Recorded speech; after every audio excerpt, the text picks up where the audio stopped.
इस सत्र में हम आगे बढ़ते हैं और देखते हैं कि परमेश्वर के राज्य के लिए फल लाना। दूसरा भाग क्या है वो?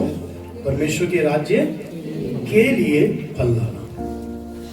आइए हम कुछ आयतों को इस संदर्भ में भी पढ़े। यूहन्ना 15 अध्याय और उसकी 15वीं आयत। अब से मैं तुम्हें दास न कहूंगा, अब से मैं तुम्हें दास न कहूंगा, क्योंकि दास नहीं जानता कि उसका स्वामी क्या करता है, परंतु मैंने तुम्हें मित्र कहा है। मैंने तुम्हें क्या कहा है? मैं तुम्हें मित्र कहता हूँ। यीशु मसीह ने कहा मैं तुम्हें, यीशु मसीह अपने शिष्यों को क्या बोलते हैं? मित्र कहते हैं। तो आप कौन हैं? यीशु के मित्र हैं। सीने पे हाथ रखिए और बोलिए मैं यीशु का मित्र हूँ। यीशु ने मुझे अपना मित्र बोला है। हालेलुया। तो दोस्ती निभानी पड़ती है कि नहीं? तो हम भी दोस्ती निभाने के लिए, मित्रता निभाने के लिए समर्पित करें। तो यीशु ने कहा मैंने तुम्हें मित्र कहा। आगे बढ़े। क्योंकि मैंने जो बातें अपने पिता से सुनी वे सब तुम्हें बता दी। एक और बार। अच्छा ठीक है, अब 16वीं आयत पढ़े। तुमने मुझे नहीं चुना, परंतु मैंने तुम्हें चुना है और तुम्हें नियुक्त किया है। नियुक्त किया कि तुम जाकर फल लाओ और तुम्हारा फल बना रहे। थोड़े से आवाज या तो गेन बढ़ा दो हल्का। और तुम्हारा फल बना रहे। पहले की आयत 8वीं आयत में हमने कहां से शुरू की थी कि बहुत सा फल लाओ, और यहाँ लिखा है तुम ऐसा फल लाओ जो फल बना रहे। Praise the Lord. आज दुनिया में जो कुछ भी हम देख रहे हैं सब यहीं छोड़ जाएंगे।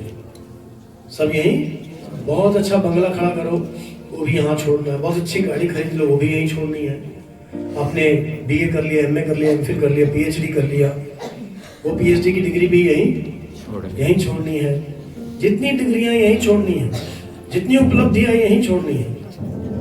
किसी भी पद तक पहुंच गए, अपनी कंपनी में डायरेक्टर, प्रेसिडेंट तक पहुंच गए, सारे स्थान सम्मान यहीं छोड़ने हैं। पर प्रभु कह रहे हैं ऐसा फल लाओ जो बना रहे। ऐसा फल लाओ जो बना रहे। यानी कुछ ऐसा करो जो कब्र के उस पार भी जाए।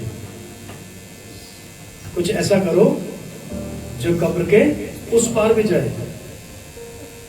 ऐसा क्या है? इस सत्र में हम इन बातों को समझने वाले हैं। Praise the Lord. जैसे समझ लो पास्टर गौरव को मैं सामने बुलाऊं, ये समझ लो प्रभु को नहीं जानते थे, और सोचो कि मेरे द्वारा सबसे पहले इन्होंने सुसमाचार सुना। हालेलुया। पिछली बार जब मैं आया था तो मैं आपको बता रहा था कि जब हम प्रार्थना करें तो क्या क्या प्रार्थना करें, है ना? 2 कुरिन्थियों 4 अध्याय उसकी 4वीं आयत पढ़िए। और उन अविश्वासियों के लिए जिनकी बुद्धि इस संसार के ईश्वर ने अंधी कर दी है। तो अविश्वासियों के बारे में क्या लिखा है? उनकी बुद्धि संसार के ईश्वर ने, संसार का ईश्वर कौन है? शैतान है। संसार यानी लोगों के मनों का ईश्वर। लोगों के मनों का ईश्वर कौन है? शैतान है। लोगों के मनों का ईश्वर शैतान है। आप जानते हैं कि यीशु मसीह जब 40 दिन उपवास में थे तो शैतान ने यीशु की परीक्षा की तो एक बार पहाड़ के ऊपर ले गए। पहाड़ के ऊपर ले जाकर क्या दिखाया? दुनिया का वैभव दिखाया, दुनिया की धन दौलत दिखाई। और शैतान ने यीशु मसीह से क्या कहा? यदि तू मेरे सामने झुकेगा तो ये सब मैं तुझे दे दूंगा।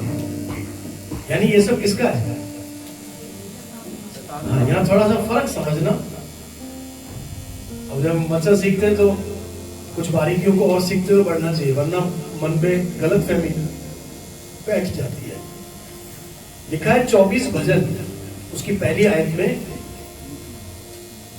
पृथ्वी और जो कुछ उसमें है परमेश्वर का है। क्या लिखा है? पृथ्वी और जो कुछ उसमें है वो किसका है?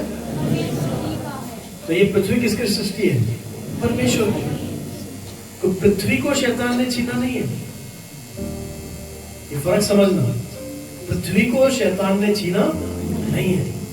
लिखा है धरती और जो कुछ उसमें है वो किसका है? परमेश्वर का है। धरती को शैतान ने नहीं छीना है। धरती तो परमेश्वर की सृष्टि है। सौर मंडल में परमेश्वर ने धरती को उसकी जगह दी है और परमेश्वर ने जैसे ठहराया है सूरज के चारों तरफ 365 दिन में एक बार ये धरती चक्कर लगा लेती है और 24 घंटे में एक बार धरती अपने अक्ष पे भी घूम जाती है, जैसे फिरकी घूमती है अपने अक्ष पे 24 घंटे में एक बार पूरा घूम जाती है। इसलिए तो दिन और रात। और पृथ्वी थोड़ी सी तिरछी है, थोड़ी सी तिरछी है और तिरछी है और साथ अपने अक्ष पे भी ऐसे फिरकी की तरह घूम रही है और साथ में सूरज के चारों तरफ भी चक्कर काट रही है। इसी वजह से दिन रात होते हैं और मौसम होते हैं। ये चारों मौसम की वजह क्या है? चारों मौसम की वजह है पृथ्वी का अक्ष पे तिरछा होना। अगर तिरछी नहीं होती तो ये मौसम नहीं होते। कमाल की बात है ना। तो ये सब किसने ठहराया है? अगर पृथ्वी सूरज से 15 करोड़ किलोमीटर दूर है, लगभग कितना? 15 करोड़ किलोमीटर, तभी तो सूरज छोटा सा आग का गोला दिखता है, जबकि सूरज धरती से लाखों गुना बड़ा है, लाखों गुना बड़ा है। फिर भी सूरज छोटा सा आग का गोला क्यों दिखता है? क्योंकि वो आग का गोला हमसे 15 करोड़ किलोमीटर दूर है। अगर पृथ्वी सूरज के थोड़ा पास होती तो यहाँ गर्मी इतनी होती। अभी अपने यहाँ गर्मी में कितना टेम्परेचर हो जाता है? 50 मैक्सिमम 50, 51। रेगिस्तान में भी है ना। ये 60 हो जाए ना, कुछ भी नहीं बचेगा। और अगर धरती सूरज के थोड़ा पास होती तो इतनी तपस्या होती, इतनी गर्मी होती कि कोई प्राणी जिंदा नहीं बचता। और यही पृथ्वी अगर सूरज से थोड़ा दूर होती तो यहाँ इतनी ठंडी होती कि कोई प्राणी जिंदा बच नहीं पाता। तो जो 15 करोड़ किलोमीटर है ना, ये बिल्कुल सही है जीवन के पनपने के लिए। तो ये सब किसने ठहराया है? किसी ने भजन 24 निकाला।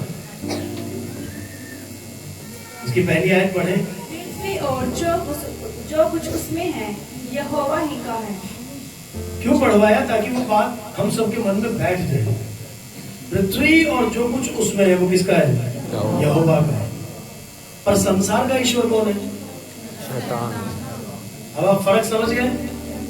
ये मत सोचना कि पृथ्वी को शैतान ने किडनैप कर लिया, हड़प लिया। ना जी ना। बोले प्रभु यीशु मसीह की। संसार का ईश्वर शैतान है। क्यों? क्योंकि पाप की वजह से शैतान लोगों के मनों में घुसपैठ कर गया। लोग पाप की वजह से इंसान ने शैतान को प्रभु मान लिया और लोगों के मनों के ऊपर शैतान राज करता है। अब हम आए कहां पर? कौन सी आयत पढ़ रहे थे?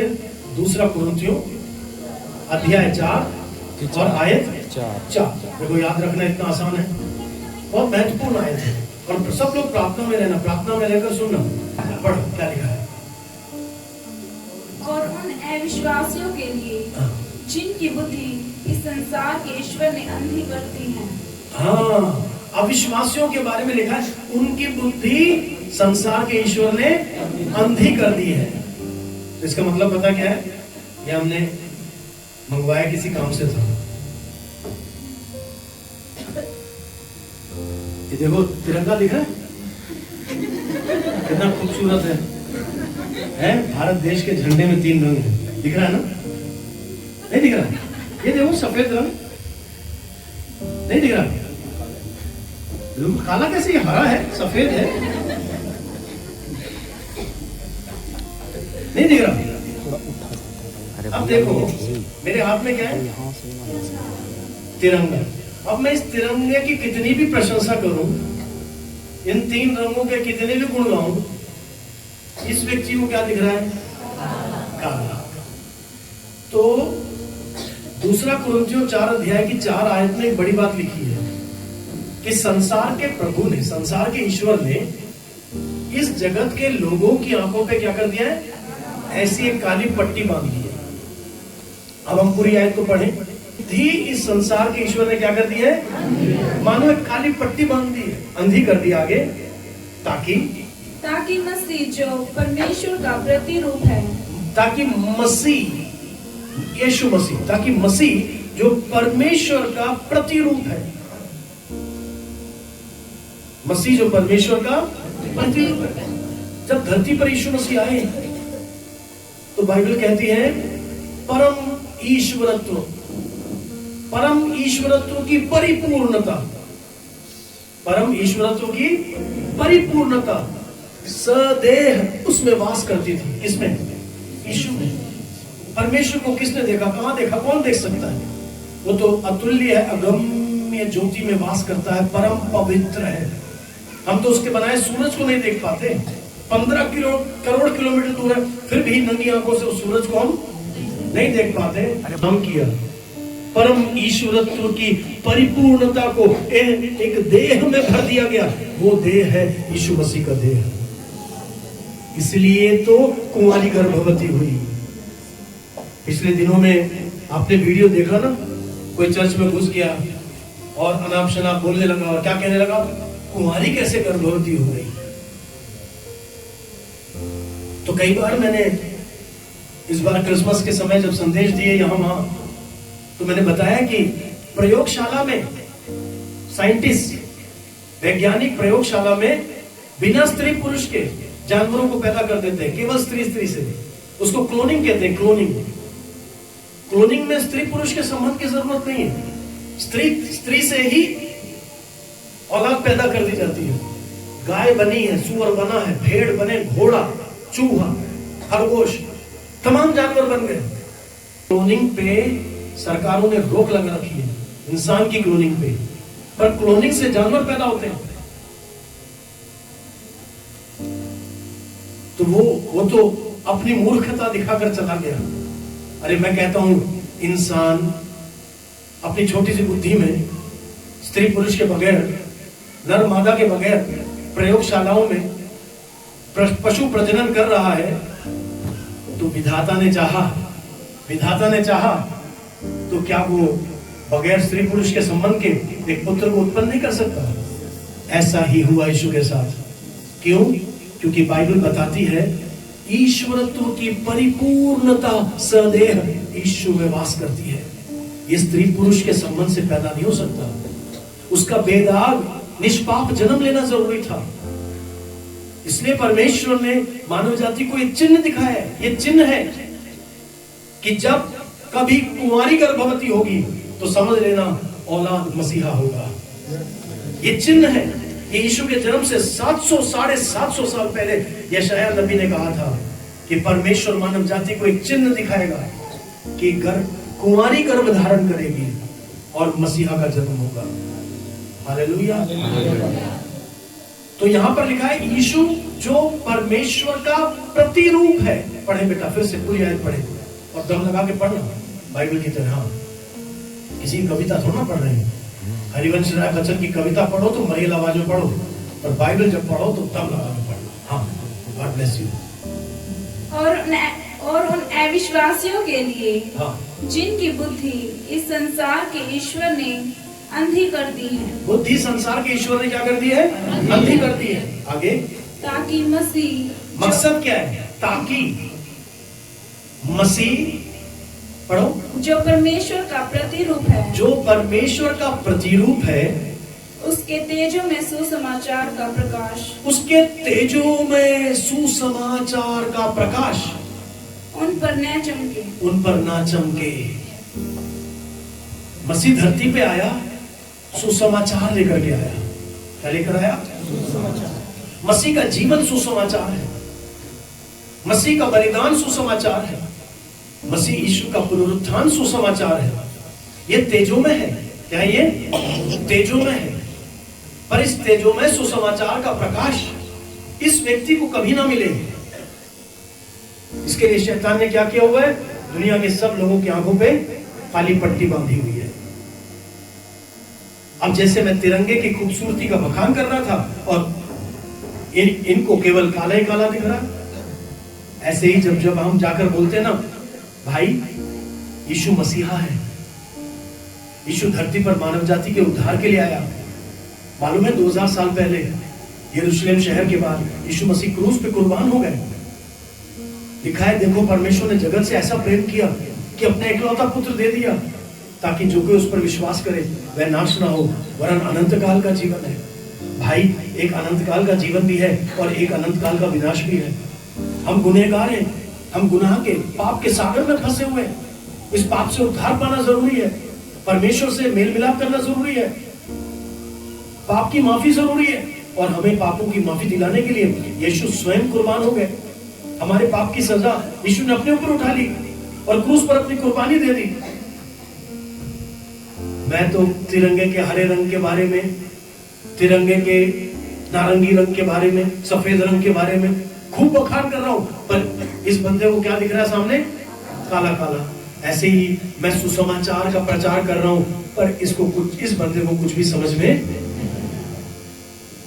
इसलिए बाइबल की एक आयत याद रखना, लिखा है क्रूस की कथा नाश होने वालों के लिए नहीं है। बाकी आप पूरा कीजिए, क्रूस की कथा नाश होने वालों के लिए मूर्खता है, पर हम उद्धार पाने वालों के लिए परमेश्वर की सामर्थ है। हालेलुया।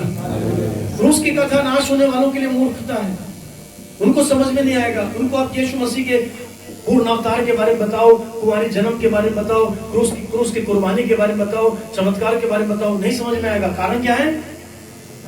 आंखों पे क्या बांधा हुआ है? बुद्धि की आंखों पे क्या बांधा हुआ है? शैतान ने काली पट्टी बांधी है।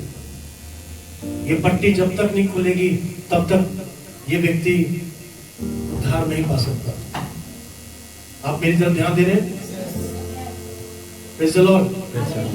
दो कान आपके पास है, जल्दी से पड़ोसी से दो कान उधार ले लीजिए, चार कान लगा के सुनिए, ताकि वचन की कोई बात रह ना जाए। शैतान बहुत चालाक है, किसी का ध्यान इधर उधर ना भटकाने पाए। ऐन मौके पे शैतान बच्चों को परेशान करता है, क्योंकि बच्चे परेशान होंगे तो माताएं भी परेशान होंगी।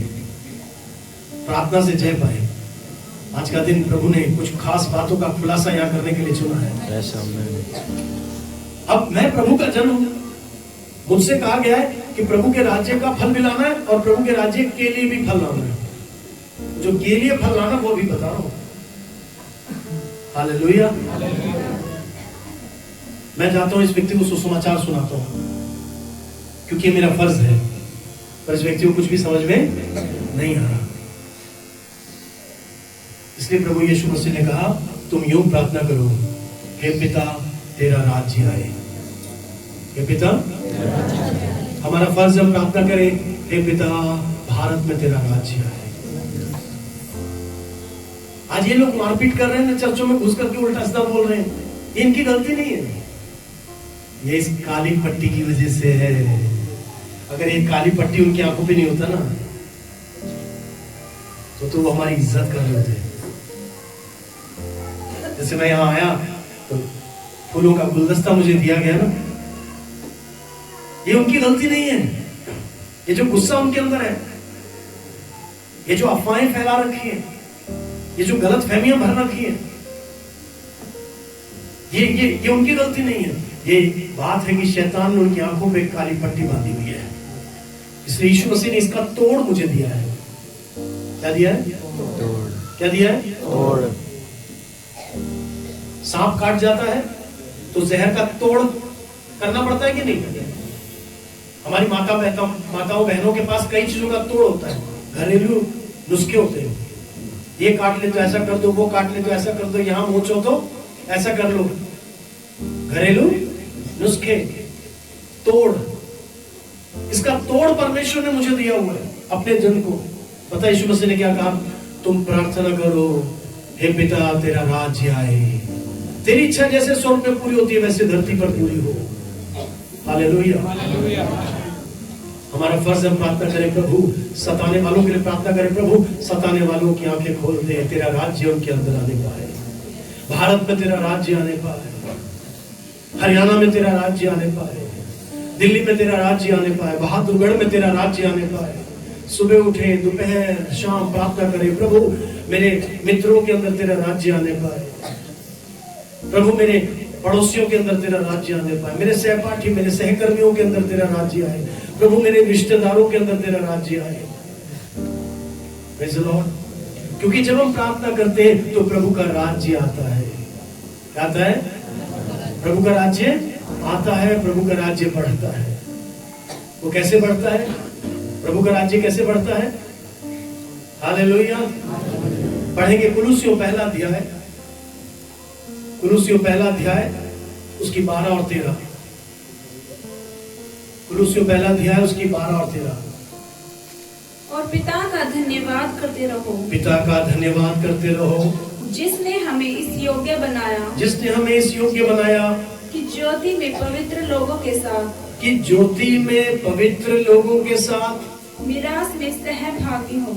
मिरास में सहभागी हूं। हमें क्या सौभाग्य मिल गया?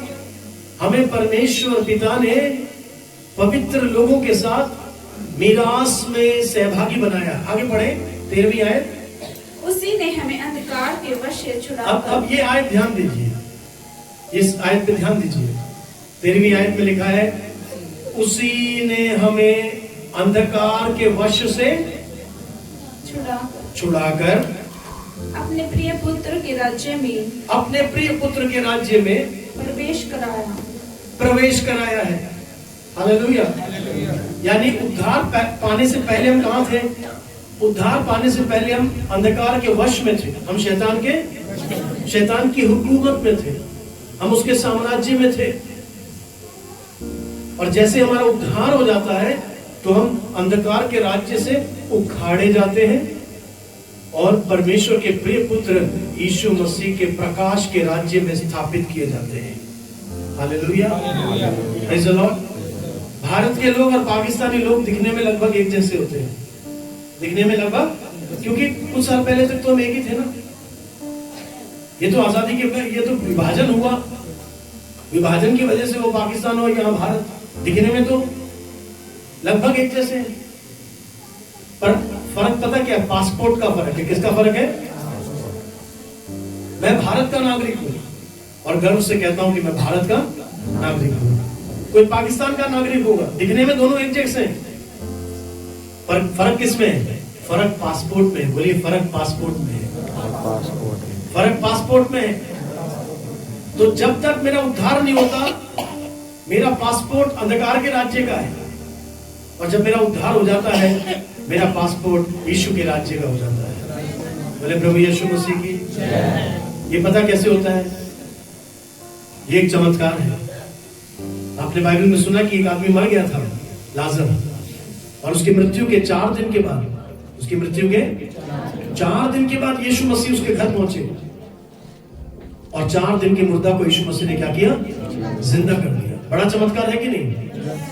4 दिन के बाद यीशु ने मुर्दे को जिंदा कर दिया। बोले, बड़ा काम है कि नहीं? बड़ा चमत्कार है कि नहीं? उससे बड़ा चमत्कार तब होता है जब एक पापी उद्धार पाता है। हालेलुया। मालूम है क्या लिखा है? लूका 15 अध्याय निकाले, लूका रचित सुसमाचार 15 अध्याय निकाले, निकाल लिया और पढ़ें उसकी 7वीं आयत। मैं तुमसे कहता हूँ, हाँ, यीशु मसीह ने कहा, मैं तुमसे कहता हूँ कि इसी रीति से मन फिराने वाले पापी के विषय में भी स्वर्ग में इतना ही आनंद होगा। एक मन फिराने वाले पापी के विषय में स्वर्ग में क्या होता है? आनंद होता है, आनंद होता है। हालेलुया। यीशु मसीह ने यहाँ पर 3 कहानियां बताई, 3 दृष्टांत बताए, और उसमें से एक दृष्टांत 8वीं आयत से वहां लिखा है, एक औरत के पास 10 चांदी के बहुमूल्य सिक्के थे, उसमें से एक खो गया, परेशान हो गई, सिक्का कहां गया, सिक्का कहां गया। फिर लिखा है उसने क्या किया?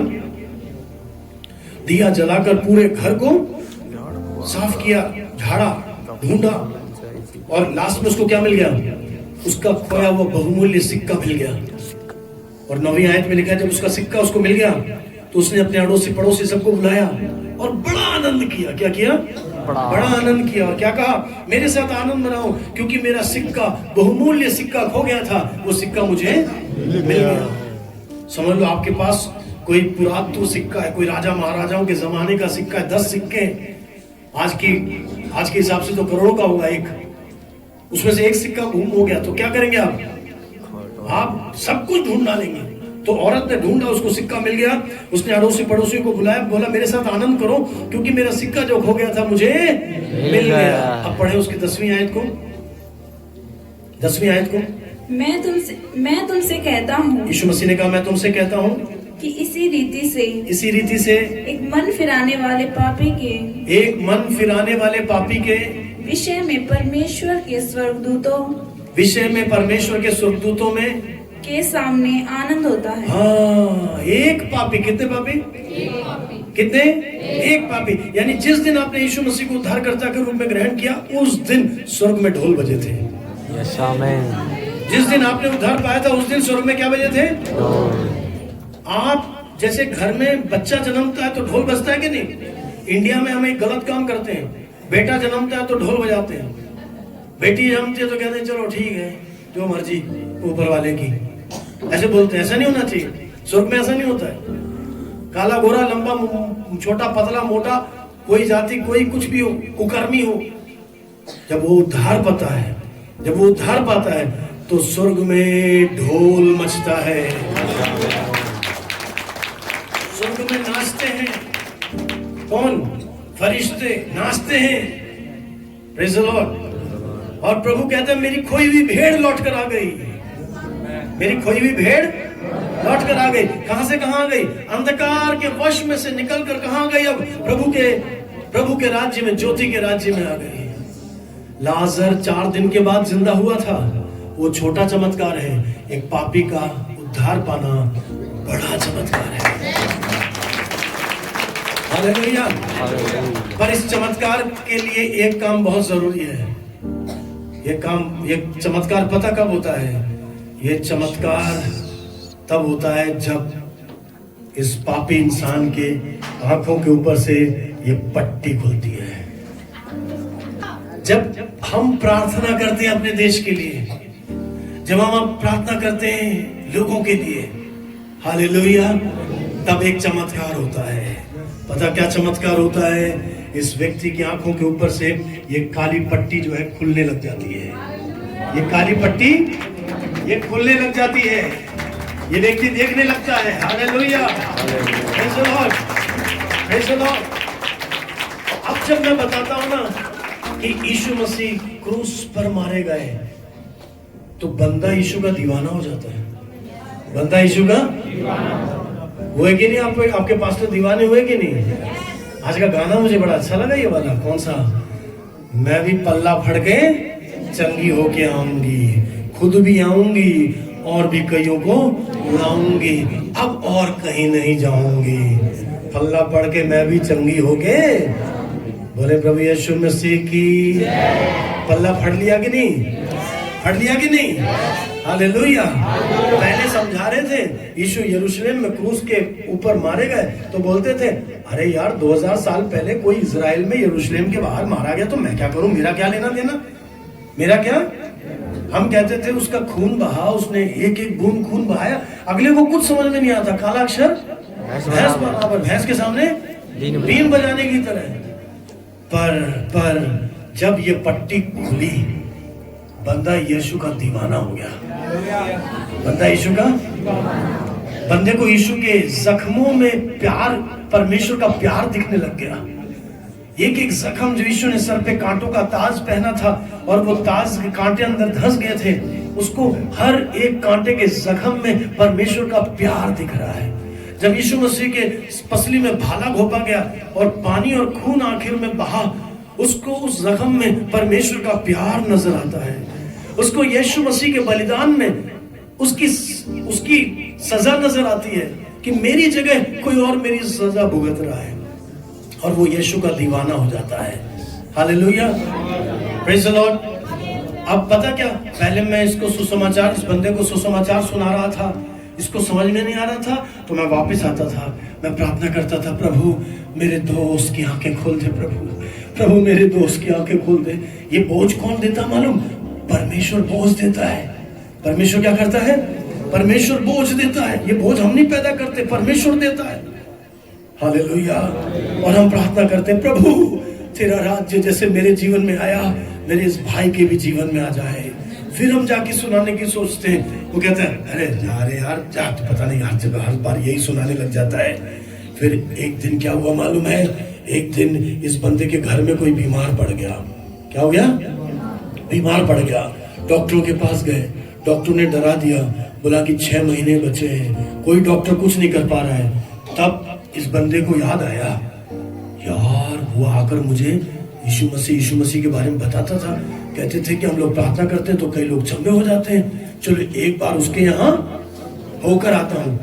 जिस व्यक्ति ने पहले तिरस्कार किया ना, अब वही व्यक्ति आता है, बोलता है भाई यार मेरे घर में ऐसी ऐसी प्रॉब्लम है, प्रार्थना हो जाती है क्या? प्रार्थना से कुछ होता है क्या? हमारे दिल में तो प्रभु ने बोझ डाला हुआ है। हमारे लिए क्या अपना पराया, हमारे लिए क्या अपना क्या पराया, हमारे लिए तो सब अपने। हालेलुया। एक परिवार में क्या हुआ मालूम? घर के जो नायक थे आदमी बीमार होकर डेथ हो गई। उन दिनों में हमारी कलीसिया में से किसी ने वहां जाकर बताया, बहुत दुख में थे वो, बताया कि बोले आओ सत्संग में आओ, सभा में आओ, प्रवचन सुनो, गीत गाओ, समझ में आ जाएगा, आ जाओ। वो पहले दिन आई, एक जवान लड़की आई पहले दिन, पता नहीं वो उस समय कितने साल की होगी, 20-22 साल की होगी, हाँ 22-23 या 25 साल की होगी। वो आई, आगे बैठ गई। उसको क्या पता क्या क्या चल रहा है, कौन सा गाना, ये कौन से सब ताली बजा रहे हैं, पता है कौन कौन से अटपटे गाने गा रहे हैं। शुरू में सब कैसा लगता है? कैसा लगता है? अटपटा ही लगता है ना। अटपटा पता है क्या कर रहे हैं, कोई ताली बजा, कोई रो रहा है, कोई चिल्ला रहा है, कोई कूद रहा है, कोई पता नहीं कौन सी भाषा बोल रही, होता है कि नहीं। वो भी आई, बैठी गई, आराधना समाप्त हुई, मेरी पत्नी से थोड़ी बातचीत हुई, वापस घर गई ना तो बेचैन हो गई।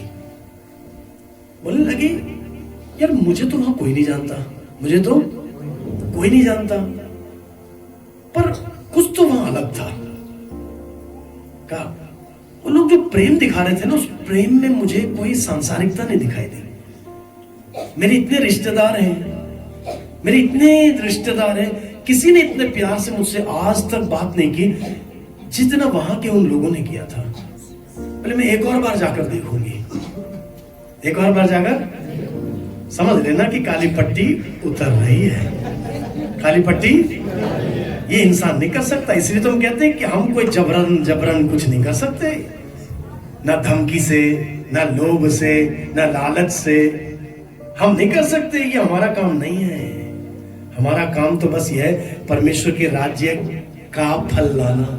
का फल लाते तो हमारे जीवन के अंदर से यीशु का प्रभाव प्रकट होने लगता है। फिर जब हमको मौका मिलता है हम सुसमाचार सुनाते हैं, हम लोगों को बताते हैं, हमदर्दी दिखाते हैं। हालेलुया। तो उसके दिल में आया कि अगले संडे एक और बार जाके देखती हूँ क्या होता है। मुझे यूं ही लग रहा था या सचमुच में वहां कुछ है। अगले संडे आई, अब थोड़ा और मन की तैयारी के साथ आई, तो उस दिन आकर उसको और सुकून मिला। क्या मिला? अब गीत अटपटे अजीबोगरीब नहीं लगे, अब थोड़ा थोड़ा सुकून मिलने लगा। फिर जब सब सभा समाप्त हो गई, फिर से उनसे बात करने गई। अब जब बात करी इस बार तो बहुत ज्यादा, बोले यार कैसा अपनापन था, मैं तो उनकी कोई नहीं हूं, फिर मेरे लिए वो क्यों चिंता कर रहे हैं? ना मुझे बताया तो वो हमारे लिए रो रहे, भले ये कैसी बात है। फिर उसका दिल किया तीसरे संडे भी आके देखूंगी। चौथे संडे आई, फिर पता क्या किया, अपनी माँ को भी लेके आने लगी, अपनी बहन को भी लेके आने लगी, अपने भाई को भी लेके आने लगी। उसका दूसरा भाई तो पागल होके घर से निकल गया था। हालेलुया। अब जब घर के बाकी लोग आने लगे ना, घर के बाकी लोग आने लगे, सुसमाचार अपने काम करना शुरू कर दिया। यीशु मसीह की क्रूस की कथा समझ में आ गई। सब अभी घर के सब लोगों ने प्रभु को अपना दिल दे दिया। और जो घर से पागल होकर लड़का घर से जवान निकल गया था ना, और पूरे भारत में पता नहीं उत्तर भारत में कहां कहां घूमता रहता था, वो भी लौट कर आ गया। वो पागल था, उसने भी अपना जीवन प्रभु को दिया। हालेलुया। और रुके रुके रुके प्रभु की सेवा से जुड़ गए, प्रभु की सेवा से जुड़ गए। आज उस घर की उस घर की दोनों बेटियां प्रभु की सेवा करती है। घर की छोटी बेटी पास्टर से शादीशुदा है और घर के दोनों बेटे अपने अपने परिवारों के साथ किसी न किसी तरह सेवा में शामिल है। अब जितनी ताली बजाना ताली बजाना।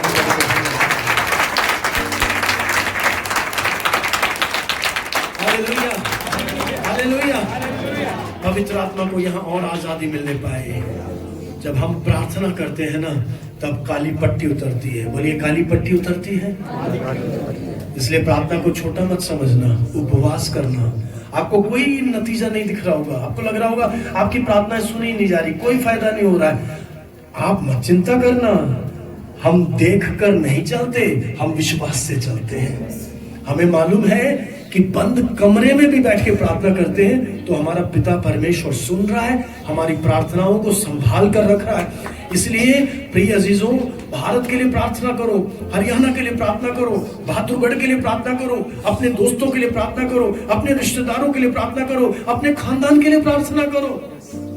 सुनिए, जॉर्ज मुल्लर नाम के एक प्रभु के दास थे। जॉर्ज मुल्लर विश्वास के बड़े योद्धा थे, बहुत साधारण से व्यक्ति थे, पर उन्होंने परमेश्वर से प्रार्थना किया। उन्होंने कहा, प्रभु मेरे जीवन को इस्तेमाल कर, प्रभु मेरे जीवन को इस्तेमाल कर और मेरी पीढ़ी के लोगों को बता कि विश्वास का आदर करने वाला परमेश्वर आज भी जिंदा है। इंग्लैंड के थे तो पता उन्होंने अपनी डायरी में एक बार क्या लिखा, वो हर रोज अपनी डायरी लिखते थे और जितनी प्रार्थनाएं करते थे ना, वो अपनी डायरी में प्रार्थना भी लिखते थे और उसका जवाब भी मिलता था, वो भी डायरी में लिखते थे। एक दिन उनकी डायरी में उन्होंने लिखा, मैंने आज तक परमेश्वर से 50,000, कितना, 50 नहीं, 500 नहीं, 5,000 नहीं, मैंने आज तक परमेश्वर से 50,000 प्रार्थनाएं की हैं और परमेश्वर ने मुझे 50,000 जवाब दिए हैं। हालेलुया। तो वो अपने 5 मित्रों के लिए प्रार्थना करते थे। जॉर्ज मुल्लर, खास करके उनका एक प्रार्थना विषय था, 5 लोगों का नाम उन्होंने अपनी डायरी में लिखा हुआ था। बोले, प्रभु इनका उद्धार हो जाए। Praise the Lord. 5 साल की प्रार्थना के बाद पहले व्यक्ति का उद्धार हो गया। 10 साल की प्रार्थना के बाद और 2 लोगों का उद्धार हो गया। 5 में से कितनों का उद्धार हो गया? 3 का। कितने बच गए? 2 का। 25 साल की प्रार्थना के बाद चौथे का उद्धार हो गया। और जॉर्ज मुल्लर की जब मृत्यु हुई ना, उनकी मृत्यु के तुरंत बाद, कहीं तो ऐसा लिखा है कि उनको जब दफनाया जा रहा था, वो 5वां व्यक्ति भी वहां आया हुआ था। एक मिनट, अभी कहां से ताली बजी? अभी नहीं, रोको थोड़ा। वो भी वहां आया हुआ था, जिसने जब तक जॉर्ज मुल्लर जिंदा था तब तक विश्वास नहीं किया ना, जॉर्ज मुल्लर के मरते ही वो भी यीशु का दीवाना बन गया, यीशु को अपना जीवन दे दिया। 5 लोगों का उद्धार हो गया। ताली बजा के प्रभु।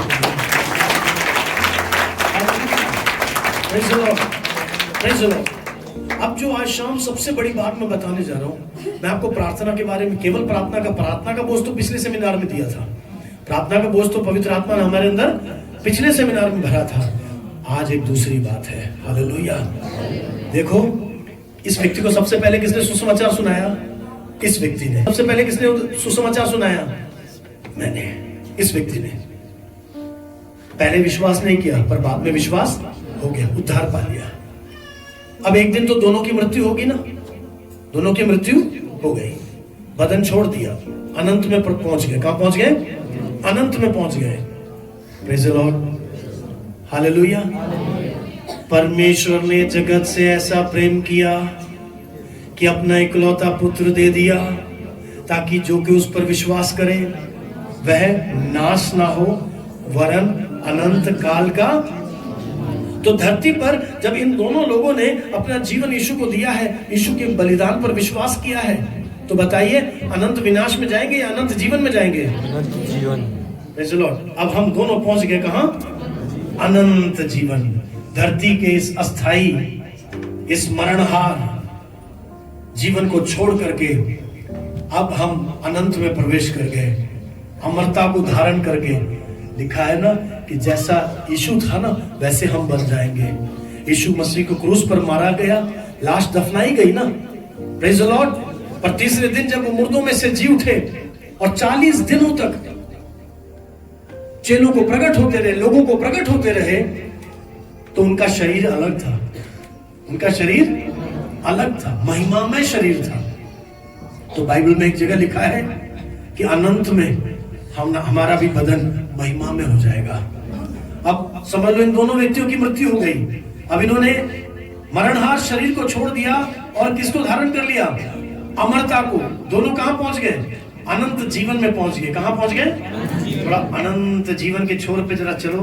अनंत जीवन में पहुंच गए, अनंत जीवन में पहुंच गए। हालेलुया। मेरे साथ कौन आया मालूम है? मेरे साथ वो बंदा भी आया हुआ है जिसको मैंने सुसमाचार सुनाया था और उद्धार प्रभु ने दिया था। पर सुसमाचार किसने सुनाया था? ये बंदा परमेश्वर के राज्य के लिए मेरी तरफ से आया हुआ फल है। परमेश्वर के राज्य का नहीं, परमेश्वर के राज्य के लिए आया हुआ फल है।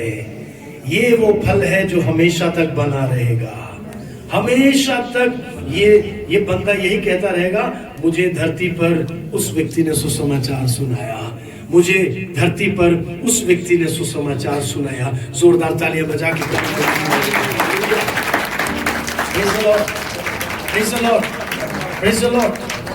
आपको प्रभु में आए हुए इतने साल हो गए, आपको प्रभु में आए हुए कितने साल हो गए? इन सालों में आपके जीवन के द्वारा किसका उद्धार हुआ? 34 से पढ़े, यूहन्ना अध्याय 4 आयत 34 और उसके आगे। यीशु ने उनसे कहा, मेरा भोजन यह है कि अपने भेजने वाले की इच्छा के अनुसार चलूं, हाँ, और उसका काम पूरा करूं। हाँ, यीशु मसीह अपने बारे में, यीशु मसीह अपने बारे में क्या कह रहे हैं? यीशु मसीह ने कहा, मेरा भोजन यह है, मेरा भोजन यह है कि मैं अपने भेजने वाले की इच्छा पर चलूं और उसका दिया हुआ काम पूरा करूं। हूबहू यही हमारा समर्पण होना चाहिए। जीवन की सच्ची सफलता क्या है? ये नहीं कि यहाँ 4 कोठियां बना दी, 4 बंगले बना दिए, 4 गाड़ियां खरीद ली, बच्चों को इंजीनियर डॉक्टर बना दिया। ये नहीं है उपलब्धियां, ये सब तो यहीं छोड़ जाएंगे, ये सब तो यहीं छोड़ जाएंगे। हालेलुया। सच्ची सफलता है कि जिस मकसद से प्रभु ने हमें चुना है उस मकसद को हम पूरा करें। यीशु मसीह ने कहा कि मेरा भोजन यह है कि मैं भेजने वाले की इच्छा पर चलूं और उसका दिया हुआ काम पूरा करूं। यीशु मसीह को एक काम दिया गया था, वो काम यीशु मसीह ने पूरा किया। हमें एक काम दिया गया, वो काम हमको पूरा करना है। पढ़े अब 35वीं आयत को पढ़े। क्या तुम नहीं कहते, हाँ, कटनी होने के अभी भी 4 महीने पड़े हैं? हाँ, क्या तुम नहीं कहते कि कटनी होने के लिए अभी भी 4 महीने पड़े हैं? देखो मैं तुमसे कहता हूँ, देखो मैं तुमसे कहता हूँ, अपनी आंखें उठाकर खेतों पर दृष्टि डालो, अपनी आंखें उठाकर खेतों पर दृष्टि डालो कि वे कटनी के लिए पक चुके हैं। कि वे कटनी के लिए पक चुके हैं। आंख उठाकर खेतों पे देखो, वो कटनी के लिए पक चुके हैं। ये किसने कहा? ये यीशु मसीह ने क्या कहा? किसने कहा? यीशु मसीह ने कहा। आंख उठा के देखो, खेत पक चुके हैं कटने के लिए। कब कहा? 2000 साल पहले कहा। आज से 2000 साल पहले कहा। तो आज की हालत सोचो। तब यीशु मसीह ने कहा खेत कटने के लिए पक चुके हैं, यानी भारत में खेत कटने के लिए पक चुके हैं। एक जगह यीशु मसीह ने कहा पके खेत तो बहुत हैं परंतु मजदूर थोड़े हैं। आज हम अपने जीवन को समर्पित करें और कहें प्रभु मेरे जीवन को इस्तेमाल कर। आप जहां काम कर रहे हैं, आप जिस रिश्तेदारी में, जिस गांव में प्रभु ने किसी योजना के साथ आपको चुना है, परमेश्वर के राज्य के लिए आपको फल लाना है। Praise the Lord, hallelujah. प्रभु से हमेशा कहे प्रभु मेरे जीवन के द्वारा किसी का उद्धार होने पाए, मुझे देख करके कोई उद्धार के रास्ते पे आने पाए, मेरी बातों को सुनकर, मेरे व्यवहार को देखकर, मेरे स्वभाव को देखकर, मेरे जीवन के प्रभाव से किसी की आंखों के ऊपर से वो काली पट्टी गिर जाए। प्रभु तू काम कर, मुझे इस्तेमाल कर, कुछ लोगों के उद्धार के लिए मुझे इस्तेमाल कर। Praise the Lord. पढ़ेंगे एक आयत को, मरकुस रचित सुसमाचार अध्याय 1, मरकुस रचित सुसमाचार अध्याय 1 और उसकी 17वीं आयत को, 17वीं आयत को, 16 और 17 को पढ़े। 16 को पढ़े ताकि हमें बात समझ में आ जाए। गलील के झील के किनारे हाँ, जाते हुए उसने समौन और उसके भाई अंद्रयास को झील में जाल डालते देखा, क्योंकि वे मछुए थे। हाँ, शमौन यानी पतरस और उसका भाई अंद्रयास क्या थे? ये इनका पेशा क्या था? मछली पकड़ना। ये मछुआरे थे। तो यीशु मसीह जा रहे थे तो वहां पर शमौन और उसका भाई अंद्रयास बैठकर जाल को वो मछली पकड़ने के लिए जाल डाल रहे थे। क्या हुआ? यीशु मसीह ने उनसे क्या कहा? 17वीं आयत पढ़े। यीशु ने उनसे कहा, हाँ। मेरे पीछे आओ। यीशु मसीह ने कहा, मेरे पीछे आओ, मैं तुमको मनुष्यों के मछुए बनाऊंगा। मैं तुम्हें मनुष्यों को पकड़ने वाला मछुआरा बनाऊंगा। मेरे पीछे आओ, मैं तुम्हें मनुष्यों को पकड़ने वाला मछुआरा बनाऊंगा। यहाँ यीशु मसीह बुलाहट को स्पष्ट कर रहे हैं। यीशु मसीह कह रहे हैं, मैं तुम्हारे द्वारा, जैसे तुम्हें मैंने चुना है, अब मैं तुम्हारे द्वारा काम करूंगा और तुम्हारे द्वारा मैं बहुतों को अपने राज्य में लेकर के आऊंगा। मैं तुम्हारे द्वारा लेकर के आऊंगा। हालेलुया। आज वही प्रभु हमारे बीच में मौजूद है और आज पवित्र आत्मा हमसे कह रहा है, हम में से एक एक के द्वारा प्रभु बहुतों को बचाना चाहता है। हमारी प्रार्थनाओं के द्वारा वो बचेंगे। Hallelujah, praise the Lord. सुसमाचार सुनाने के द्वारा वो बचेंगे। आज के समय में हमें बड़ी बुद्धिमानी के साथ सुसमाचार सुनाना है। हमें किसी को नीचा दिखाने की जरूरत नहीं है, किसी के विश्वास को नीचा दिखाने की जरूरत नहीं है। हमें केवल अपने जीवन के प्रभाव के द्वारा यीशु को प्रकट करना है और प्रभु मौका देगा हमें। जब प्रभु मौका देगा, बस इशारा करना है, क्रूस की तरफ देखो, क्रूस की तरफ देखो। क्रूस पर यीशु मसीह हम सबके पापों के लिए कुर्बान हुए हैं। आप प्रार्थना करो, लोगों की आंखों के ऊपर से पर्दा हटेगा, उनको बात समझ में आ जाएगी, उनको बात समझ में आ जाएगी। Hallelujah, praise the Lord. प्रभु की स्तुति होने पाए। मुझे नहीं पता कि मैंने आपको यहाँ पर, जब मैं पिछली बार आया था तो मैंने ये गवाही बताई थी कि नहीं, पर मैं बहुत जगह एक एग्जाम्पल, एक उदाहरण देता हूँ। Praise the Lord. एक लड़की इस बात से परेशान थी कि उसके पापा चर्च क्यों जाते हैं। किस बात से परेशान थी? जवान थी, उसको परेशानी ये थी कि उसके पापा कहाँ जाते हैं?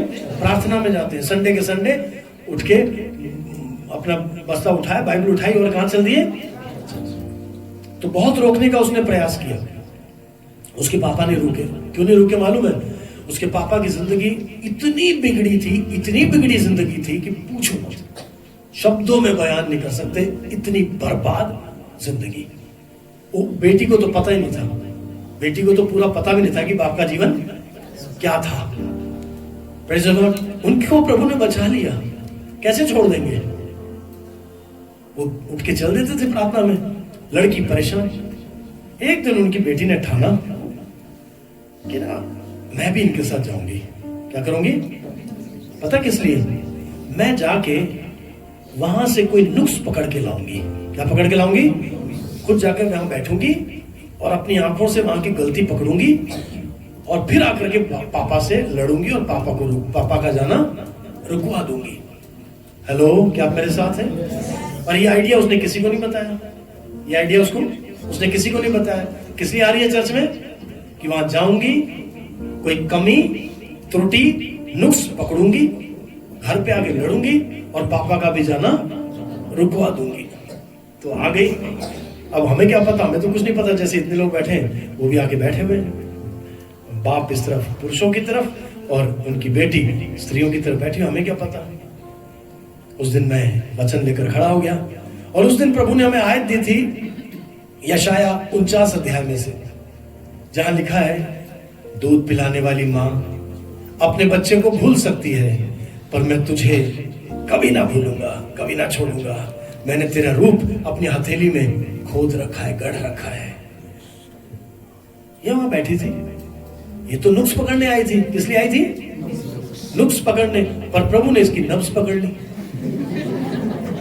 ये नुक्स पकड़ने आई थी पर प्रभु ने इसकी नब्ज पकड़ ली। वो पता कैसे? ये बहुत छोटी थी तो इसकी मां मर गई थी। बहुत छोटी उम्र में इसकी मां का देहांत हो गया था। इसको मां का प्यार नहीं मिला, तो ये चीज उसको हमेशा चुभती रहती थी कि मम्मी नहीं, मम्मी नहीं, मम्मी का प्यार नहीं मिला। अब ये नुक्स पकड़ने के लिए आके बैठी और पहली आयत अभी आई है कि परमेश्वर कह रहा है कि दूध पिलाने वाली मां अपने बच्चे को भूल सकती है, पर मैं तुझे कभी ना भूलूंगा, कहने लगे कोई ऐसा भी ईश्वर है क्या जो मां से भी बढ़कर प्यार देता है? कोई ऐसा भी ईश्वर है क्या जो मां से भी बढ़कर प्यार देता है? अगर कोई ऐसा ईश्वर है तो मैं भी उसे पाना चाहती हूं। और बड़े ध्यान से प्रवचन सुनने लगी। जब सभा समाप्त हुई ना, अभी भी उसके पापा को नहीं पता। बेटी, उनको तो खुशी, वो खुश हो रहे, वो लेके आए अपनी बेटी को मेरे साथ, मेरे पास लेके आए, खुशी खुशी बोल रहे हैं पास्टर जी आज मेरी बेटी भी पहली बार आई है। उनको नहीं पता कि बेटी आई क्यों है। हालेलुया।